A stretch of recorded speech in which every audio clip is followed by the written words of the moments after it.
화요일 새벽 기도회 말씀 묵상은 마가복음 4장 26절에서 32절입니다.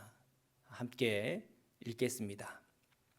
또 이르시되 하나님의 나라는 사람이 씨를 땅에 뿌림과 같으니 그가 밤낮 자고 깨고 하는 중에 씨가 나서 자라되 어떻게 그리 되는지를 알지 못하느니라. 땅이 스스로 열매를 맺되 처음에는 싹이요 다음에는 이삭이요 그 다음에는 이삭의 충실한 곡식이라. 열매가 익으면 곧 낫을 되나니 이는 추수 때가 이르렀음이라. 또 이르시되 우리가 하나님의 나라를 어떻게 비교하며 또 무슨 비유로 나타낼까? 겨자씨 하늘과 같으니 땅에 심길 때에는 땅 위의 모든 씨보다 작은 것이로되 심긴 후에는 자라서 모든 풀보다 커지며 큰 가지를 내나니 공중의 새들이 그 그늘에 깃들일 만큼 되느니라. 아멘. 오늘 본문에서 26절에 하나님의 나라는 땅에 씨를 뿌림과 같다고 설명했고, 또 30절에 하나님의 나라를 겨자씨 한 알로 비유했습니다. 많은 성도님들이 구원을 말할 때 천국 가는 것이다 이렇게 말을 합니다. 틀린 말은 아니지만 좀 깊이 생각해 볼 필요가 있습니다. 천국과 하나님의 나라가 같은 말일까요? 다른 말일까요? 교회와 하나님의 성전은 같은 말일까요? 다른 말일까요? 다르게 느껴질 수 있겠지만 그것은 글자가 달라서 다르게 느껴지지 사실은 의미는 같은 말입니다. 바꿔 말해도 그렇게 의미가 크게 달라지지가 않습니다. 우리가 천국에 들어간다는 표현을 많이 쓰게 된 이유가 뭘까요? 우리가 구약 성경을 읽어보면 구약 성경 창세기에 보니까 에덴 동산이라는 그런 표현도 나오고, 또 출애굽기에 보면은 젖과 꿀이 흐르는 가나안 땅이라고 하는 그런 표현도 나옵니다. 또 다윗의 왕국과 같은 그런 이미지도 있죠. 자, 그런 이미지들이 다 하나님의 나라를 설명할 때, 천국을 설명할 때 잘 사용되어지고 또 비교되어지는 그런 이미지입니다. 자, 그런 이미지 때문에 천국을 들어가고 나가고 하는 그 개념으로 많이 생각하게 되었습니다. 왜냐하면 우리가 구약의 성경을 통해서 눈에 보이는 천국의 개념들이 이렇게 머리 안에 들어왔거든요. 자, 그런데 오늘 우리가 읽은 이 본문을 깊이 들어가 보면 우리가 기존에 알고 있는 그런 천국의 이미지와는 많이 다르다는 느낌을 가지게 됩니다. 자, 이 점에서 예수님께서 마가를 통해서 우리에게 새롭게 눈을 열어주려고 하는 그런 것이 있다고 느껴집니다. 마가복음에서 예수님은 하나님의 나라를 땅에 씨를 뿌린 것 같고, 또 하나님의 나라를 겨자씨에 비유하였습니다. 마가복음 4장 26절에서 27절인데 읽겠습니다. 또 이르시되 하나님의 나라는 사람이 씨를 땅에 뿌림과 같으니 그가 밤낮 자고 깨고 하는 중에 씨가 나서 자라되 어떻게 그리 되는지를 알지 못하느니라. 하나님의 나라는 씨를 땅에 뿌린 것 같은데 처음에는 그 씨가 어떤 변화가 일어나고 있는지 알지 못한다고 설명하고 있어요. 자, 우리가 이렇게 알지 못한다, 흙 안에 있기 때문에 볼 수 없고 그 안에 어떤 일이 일어나지 못하는 그런 상황 형편인데, 자, 이런 것을 우리가 기독교 전통에서 신비라고 표현을 해왔습니다. 신비하다는 것 그 자체가 사실은 영성에 있어서는 깊은 의미가 있습니다. 세상이 발전하면서 이 신비함, 이것을 굉장히 불편해하는 사람들이 있습니다. 과학적으로 증명이 되는가 안 되는가, 그리고 이것이 사실인가 거짓인가, 그리고 증거가 있느냐, 자, 이런 것을 따지는 그런 세상을 우리가 살아가고 있죠. 그러다 보니까 천국 얘기하면, 천국을 하면 증명해 보십시오, 하나님을 이야기하면 하나님의 존재에 관하여 증명해 보십시오. 예수님의 부활에 관해 이야기하려고 그러면 예수님의 부활을 한번 증명해 보십시오. 우리가 살아가는 세상은 늘 이런 과학적인 사실이냐 아니냐를 따지는 그런 세상이죠. 그런데 예수님께서 제자들에게 말씀을 주실 때 그 말씀 속에서 하나님의 나라를 설명할 때 지금 우리가 사용하고 있는 과학적인 방법들 그런 것으로 다가서지 않았습니다. 예수님은 이 하나님의 나라를 설명할 때 오늘 본문에 보니까 신비함에 관해서 우리에게 말하고 있습니다.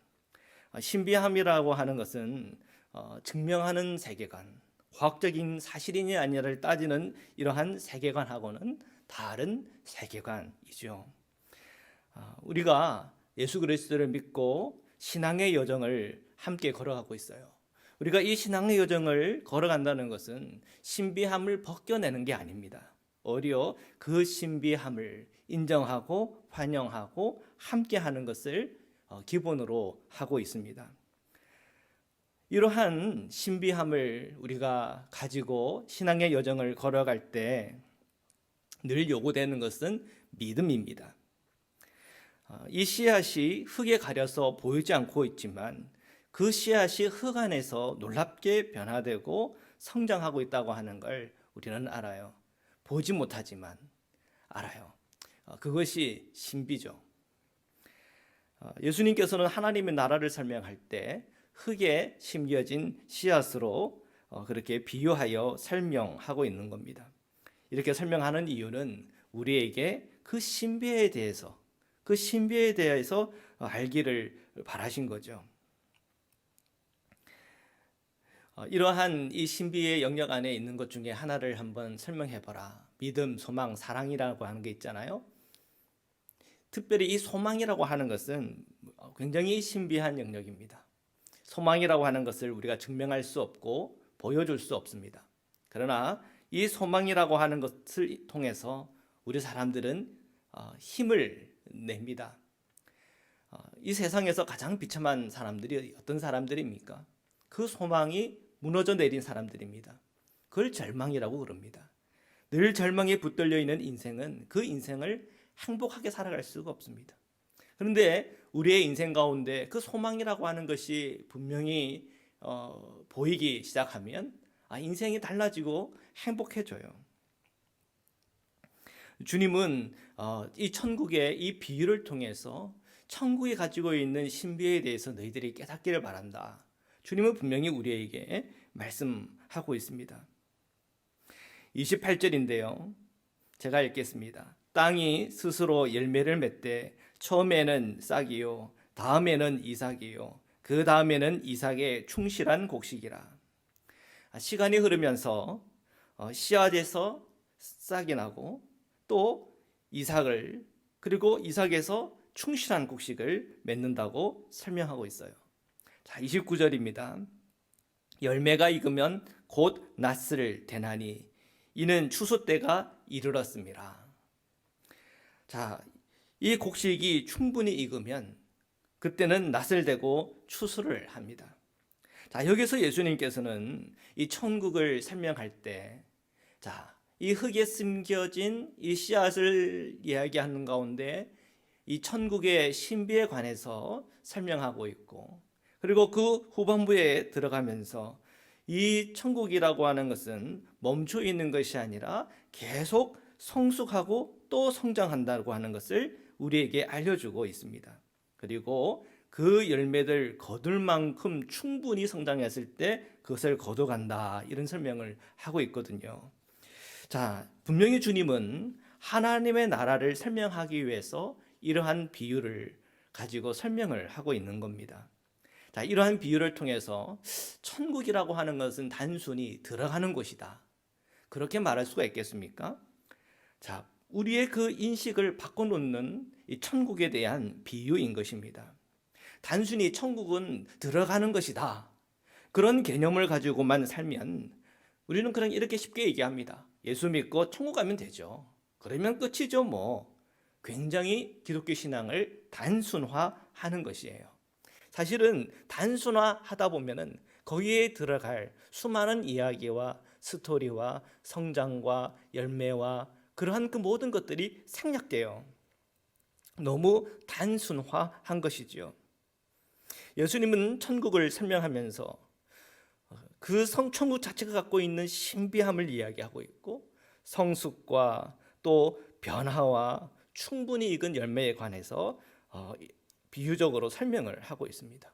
자, 이 얘기는 단순히 천국은 들어가는 것이 아니라, 이 천국이라고 하는 것은, 하나님의 나라라고 하는 것은 성숙하고 또 충분한 열매로, 충분히 익은 열매로 변화되는 것과 관련이 있는 것임을 우리에게 알려주고 있는 것이지요. 자, 우리가 로마서를 읽어보신 분들은 느꼈겠지만, 이 로마서는 단순히 우리에게 예수 그리스도를 믿고 천국 가는 것입니다. 단순히 예수 그리스도를 믿고 구원받는 것입니다. 그렇게만 우리가 이해를 한다면 사실은 로마서를 균형 있게 이해한 것이 아닙니다. 로마서를 깊이 들어가 보면 예수 그리스도를 믿는 믿음으로 구원을 받았고, 또한 예수님의 믿음까지 성장하고 성숙해야 된다고 하는 것을 우리에게 가르치고 알려주고 있습니다.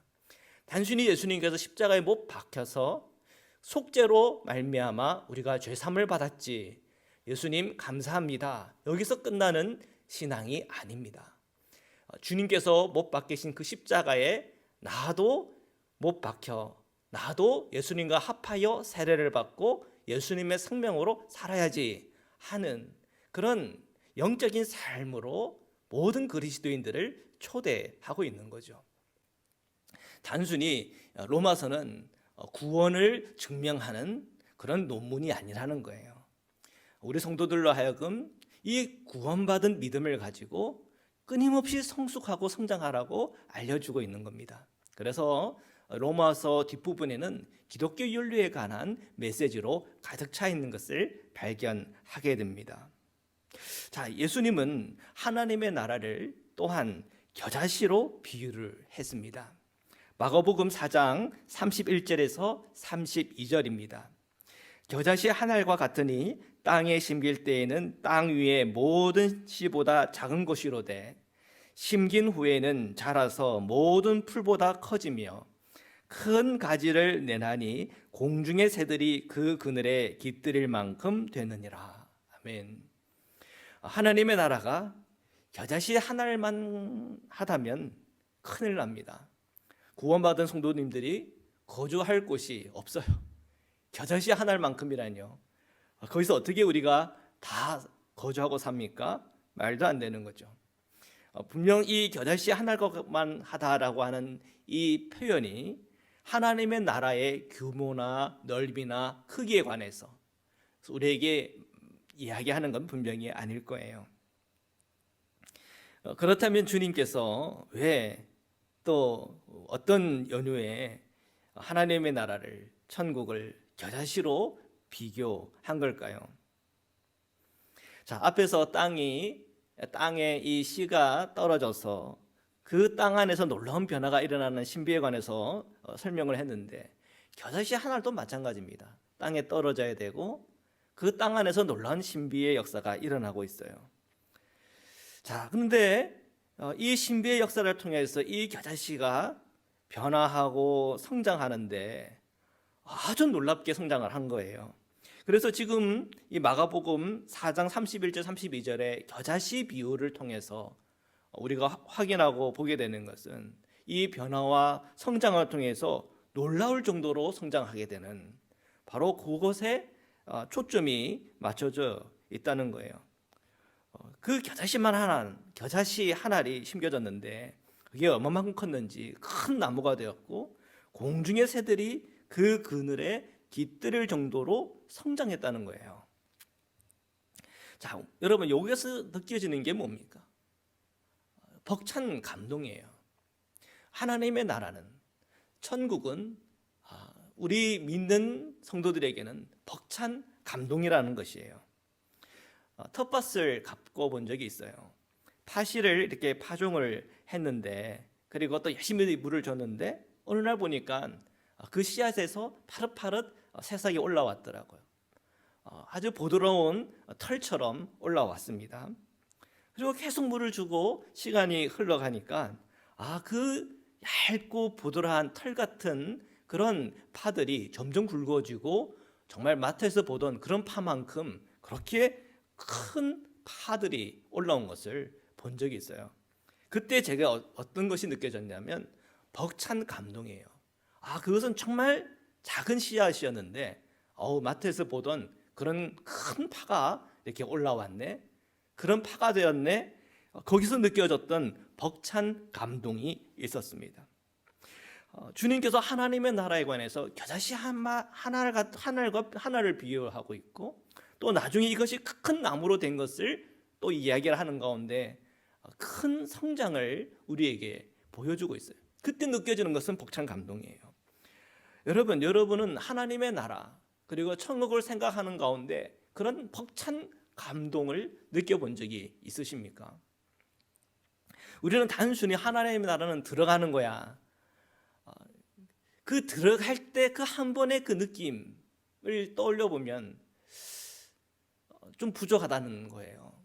주님은 하나님의 나라는 들어가는 거야. 거기에 지금 초점을 맞추지 않고 있고 지금 오늘 이 두 가지 비유를 통해서 우리에게 계속 이야기하고 있는 것은 천국이 가지고 있는 신비와 또한 성장과 변화와 그리고 큰 열매 그리고 그 열매를 보는 가운데 느껴지는 벅찬 감동에 관해서 우리에게 이야기하고 있는 것입니다. 만약에 우리의 영적인 성장이 멈춰버린다면 천국에 관한 그런 벅찬 감동이 우리 안에 있을까요? 그리고 우리의 영적인 성장이 멈춰버린다면 우리의 신앙의 생활과 삶, 그 삶은 어떤 모습을 가지고 있을까요? 한 남성이 한 여인에게 사랑의 감정을 느끼고 또 서로의 사랑을 확인하고 결혼까지 합니다. 그때 그 남녀가 느꼈던 그 벅찬 감동, 기쁨, 은혜가 있겠죠. 자, 그리고 결혼 생활을 하는 가운데 그 감동과 그 기쁨과 그 사랑이 계속 성숙한다고 한다면 그 가정은 아주 행복한 가정일 것입니다. 그런데 많은 가정이 그런 사랑이 계속 성장하지 않고 멈춰버리고 오히려 퇴화하는 그런 가정 또는 커플이 있습니다. 그 이유가 뭘까요? 그 이유는 신비감을 잃어버린 겁니다. 그리고 성장하고 변화하는 그 모든 일들이 멈춰버린 겁니다. 우리가 기독교 영성에서 이 신비라고 하는 것이 중요합니다. 그런데 이 신비를 끊임없이 우리가 그 마음에 품고 변화하고 성장하기 위해서는 우리에게는 영적인 겸손이 필요한 겁니다. 신비감을 잃어버리는 큰 이유가 무엇입니까? 사실은 교만입니다. 난 다 알아. 이제 신비할 거 하나도 없어. 그런 순간에 우리의 영적으로는 바닥을 칩니다. 에덴 동산에서 선악과를 따먹었던 아담과 이브를 떠올려 보시기를 바랍니다. 그들이 선악을 알게 되는 그 열매를 따먹었을 때 어떻게 되었습니까? 눈이 밝아졌다고 그랬습니다. 하나님처럼 선과 악을 알게 되었다. 성경은 하나님처럼 되었다. 이런 표현들을 사용하고 있어요. 그런데 그들은 에덴에서 쫓겨났어요. 정말 아담과 이브가 선과 악을 안 걸까요? 그리고 정말 아담과 이브가 하나님처럼 된 걸까요? 그렇지가 않아요. 우리가 선과 악을 안다고 할 때 우리 안에 있는 그 교만으로 죄 없는 자도 죄 있는 자처럼 정죄하는 거예요. 그러다 보니 예수님을 십자가에 못 박은 것 아닙니까? 우리 안에 선과 악을 아는 것보다 더 무서운 것이 교만입니다. 그 교만은 내가 다 안다고 하는 것에 뿌리를 내려 있습니다. 여러분, 오늘 이 천국에 대한 주님의 이 비유를 통해서 계속 우리에게 도전하는 것은 단순히 천국은 들어가는 거야, 그게 아니고 이 천국을 우리가 마음에 품고 또 그것을 바라면 바랄수록 우리가 그 천국 자체가 가지고 있는 그 신비함을 내가 환영하고 인정하고 받아들이는 가운데 날마다 변화하고 성숙하고 성장하라는 거예요. 그리고 나중에 하나님의 나라에 들어갈 만큼 정말 풍성한 곡식을 맺는 그런 영적인 삶을 살아라 하는 메시지를 우리에게 주고 있는 것입니다. 자, 그런 면에서 마가복음에서 비유하는 이 천국의 예와 그리고 로마서를 통해서 사도 바울이 우리에게 전하는 이 복음과 같은 맥을 이루고 있습니다. 우리가 단순히 천국 가면 끝입니다. 이게 아니고 우리가 이 천국에 관한 이 신비를 내 마음에 품고 늘 성장하고 성숙하는 가운데 그 천국하고 그 결이 같은 그런 영적인 성숙과 성장을 이루십시오. 그런 메시지가 있는 거예요. 복음도 마찬가지입니다. 단순히 예수 그리스도를 믿는 믿음으로 구원을 받는 거지 여기서 멈추는 것이 아니라 예수님의 믿음만큼 우리가 성숙하고 성장해야지. 우리가 이러한 분명한 성장과 성숙에 대해서 포커스를 맞출 때 우리 성도들이 이 땅을 살아갈 때 결코 방황하지 않고 주님께서 주시는 기쁨과 감사 또한 주님께서 우리에게 주시는 축복을 다 누리고 살아갈 줄 믿습니다. 우리가 이 사순절 기간에 이 눈을 정확히 열고 그리스도의 제자로 함께 살아가길 주님의 이름으로 축원합니다. 말씀으로 기도드리시겠습니다. 사랑의 주님, 감사합니다. 오늘 저희에게 이 천국의 비유를 통해서 가르쳐 주시니 감사합니다. 저희들이 예수 그리스도를 믿고 천국을 소유한 백성으로 이 땅에서 살아갈 수 있는 은총이 있음에 감사를 드립니다. 뿐만 아니라 저희들이 이 천국에 맞는 주님의 시민으로 그리스도의 제자로 예수님의 믿음만큼 성장하고 자라게 하시며 저희들이 멈춰 있지 않게 하시고 늘 말씀을 통하여 기도하는 삶을 통하여 또한 성령께서 우리 안에 역사하시는 그 은혜를 통해서 끊임없이 성장하는 제자가 되게 하여 주옵소서. 모든 가정 안에 주님께서 우리에게 주신 그 신비에 관하여 눈이 열리게 하여 주셔서 기도와 말씀 안에서 부부의 모든 관계들이 더 사랑 넘치며 더 행복하며 더 은혜로우며 옳고 그런 것을 따지는 그런 정죄하는 생각과 마음이 아니라 용서하고 더 겸손하며 더 주님의 마음으로 서로 섬기며 또한 덮어주며 끌어안아주는 그런 믿음과 은총 가운데 모든 가정 안에 주님 안에 화목이 임하게 하여 주옵소서. 일하는 모든 성도님들을 기억하여 주시고 그 일터에서도 공의와 정의와 또한 일하는 기쁨이 늘 넘쳐나게 하시며 모든 우리 자녀들과 또한 모든 우리의 성도들이 주님께 기도하고 간구하는 그 모든 제목에 응답이 있으며 열매를 맺게 하여 주옵소서. 하루하루의 우리의 삶 속에 천국을 소유하고 또한 천국의 기쁨을 누리며 천국 안에서 체험되고 경험되어지는 변화와 성숙도 함께 일어나게 하여 주옵소서. 거룩하신 예수 그리스도의 이름으로 기도드립니다. 아멘.